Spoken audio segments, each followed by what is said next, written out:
How to fix Pinterest app age restriction problem. Hello everyone and welcome back to our channel. If you are having trouble with age restriction on the Pinterest app, I have got some quick fixes to help you out. So let's jump right into it. First, check your age in account settings. If you are seeing age restriction issues, first make sure your birth date is set correctly in Pinterest. Open the Pinterest app and go to settings. Tap on personal information or account settings and make sure your birth date reflects that you are over 13 or 18 depending on the restriction. Incorrect age information can cause access issues. Next, verify your age on Google or Apple account. Pinterest sometimes check the age on your Google or Apple account. To fix this for Google, go to myaccount.google.com and tap on personal info, then go to birth date and make sure it's accurate.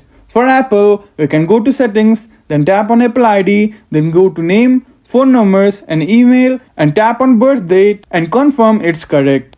This can help Pinterest verify your age through your device account settings. If the issue persists, clearing the cache or reinstalling app can help. For Android, go to settings, tap on Pinterest, then tap on storage, then tap clear cache. If that doesn't work, uninstall and reinstall the Pinterest app from your app store. This refreshes the app and may remove any saved errors. And that's it. Hopefully these steps fix the age restriction issue on the Pinterest app. If this video helped you, please give it a thumbs up and subscribe for more app tips. Thank you for watching and we will see you again in the next video.